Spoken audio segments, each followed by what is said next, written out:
sobre por que nós estamos em pé. Nós vemos aqui um exemplo disso, nesse endemoniado. Poder de Deus salvando e mantendo.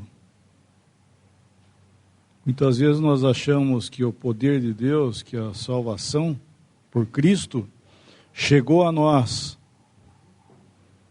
e nos salvou. Somente a graça podia salvar. Só que agora em diante, eu preciso ter uma parte para me manter. Isso é um engano.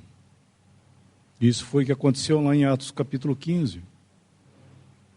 Uns que diziam, se não guardar a lei não pode se salvar. E outros diziam, se não guardar a lei não se pode manter a salvação. E isso é um pensamento que muitas vezes ocorre conosco mesmo. Nós achamos que nós temos alguma parte nessa graça. E como o Pizzi está falando, graça é graça completa e imerecida.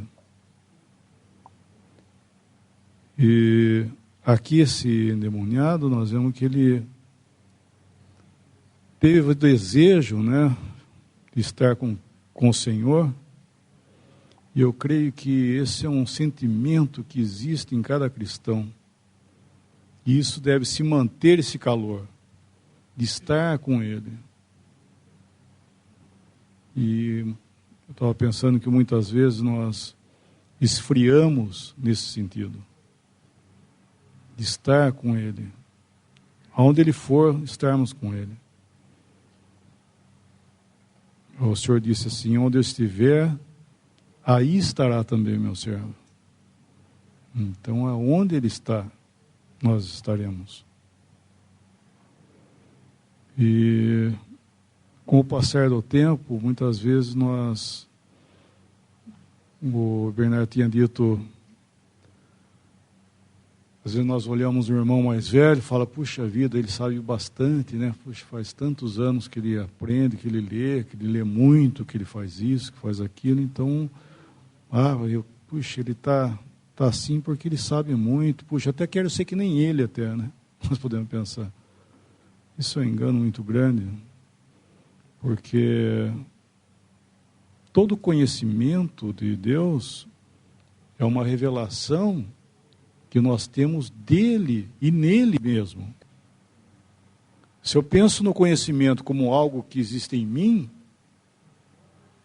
eu estou errado, isso vai ensoberbecer, como diz Paulo, o saber ensoberbece. Porque se nós pensamos que o conhecimento está em nós, isso é um engano muito grande. Conhecimento cristão é aquilo que por revelação eu entendo que Ele é e o que está nele, e não em mim. Por isso que conhecimento sem comunhão não resolve nada. Nós afundamos, nós podemos cair. Então, irmãos, não se engane que conhecimento, experiência, seja lá o que for que você possa pensar, vai te manter em pé. Nós podemos aprender com as experiências, com o conhecimento, nós podemos aprender muito disso. Mas o segredo é estar com Ele. Senhor, estar ao seu lado. Sabe? Esse é o segredo de nós estarmos em pé, porque é Ele que nos mantém. E isso é muito precioso nesse sentido. Eu queria ler um versículo mais em João capítulo 10, Evangelho de João, capítulo 10, versículo 16. Ainda tenho outras ovelhas que não são deste aprisco. Também me convém agregar a estas, e elas ouvirão a minha voz. E haverá um rebanho e um pastor. Ele chamou os judeus de aprisco e dos gentios que eram de outro. Só que depois disso, que ele chamar suas ovelhas, haveria um pastor e um rebanho. A lei, ela colocou Israel em limites. Nós sabemos que um aprisco é o lugar onde existe a cerca, onde as ovelhas ficam, e o limite é a cerca. Só que agora não existiria mais cerca. Não existiria mais limites. O que existia agora? Um centro, que era o pastor. Que as ovelhas seguiriam ele agora. Então, irmãos, nós vivemos num tempo que lei não vai segurar ninguém. Não vai segurar ovelha nenhuma. É ele que é o centro. Então nós não temos mais limites, nós temos um centro, que é Cristo. Então aquilo que eu tenho nele, que me faz segui-lo. É ele que está me mantendo, é ele que traz para perto dele. Então esse é um gozo, né? Nós pensarmos nisso, que graças a Deus não depende de mim, sabe? Não depende de mim, sim dele. Eu olhar para ele, saber que tudo, sabe, até esse desejo de estar com ele depende dele mesmo. Até o exercício do meu amor para meus irmãos, sabe, eu amar o piscinato, eu dependo de Cristo para amar meu irmão. Porque não existe amor em mim, se não vem dele. Não é? Então, que precioso nós pensarmos que toda a fonte, né, daquilo que nós somos hoje, que é o cristão, depende de uma pessoa só, que é ele. Ele é a fonte de tudo isso aí. E Paulo pôde, vamos dizer assim, arranhar essa verdade tão bendita, né, de ver que ele era tudo. E ao ver isso, ele disse: eu sou o menor de todos os santos. Se existisse algum outro irmão na face da terra, era maior que ele. E ele não estava sendo demagogo nem hipócrita. Ele estava falando uma verdade. Qualquer irmão era maior que ele. Porque ele havia perseguido a igreja de Deus. Então podemos pensar, se Paulo estava falando isso, que qualquer irmão era maior do que ele, que diria eu? O que eu vou dizer? Eu sou maior que o irmão? Então esse sentimento vem dele.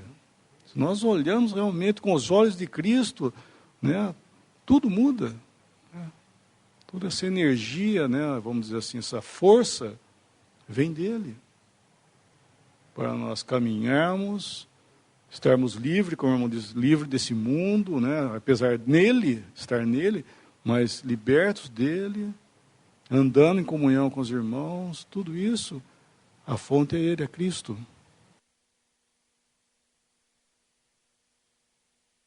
Tem um pensamento também aqui em Marcos, quando esse capítulo 5 de Marcos,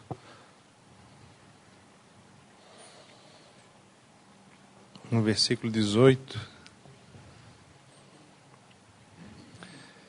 e entrando ele no barco, rogava-lhe o que fora endemoniado, que o deixasse estar com ele. Jesus, porém, não lhe permitiu, mas disse-lhe: vai para a tua casa, para os teus, e anuncia-lhes quão grandes coisas o Senhor te fez e como teve misericórdia de ti. E ele foi e começou a anunciar em Decápolis quão grandes coisas Jesus lhe fizera, e todos se maravilhavam. É interessante essa submissão ao Senhor. Ele tinha um pensamento, e era um pensamento certo. Ele queria estar ali com o Senhor. Mas o Senhor tinha outro pensamento para ele. E isso é interessante, de nós entendermos qual é o pensamento que o Senhor tem para nós. Não qual o pensamento que nós temos para o Senhor. Eu quero servir o Senhor, quero ir na obra, quero pregar. Mas é esse o pensamento que o Senhor tem? Não é porque é do Senhor, que é do Senhor que está certo.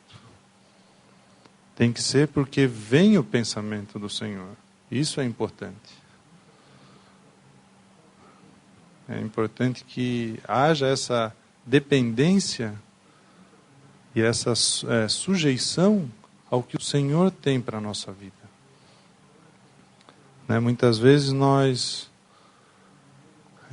buscamos alguma coisa, mas sem perguntar para o Senhor o que Ele quer. E daí nós não podemos ser satisfeitos, saciados, mas se há a dependência do Senhor, nós vamos estar saciados em qualquer circunstância.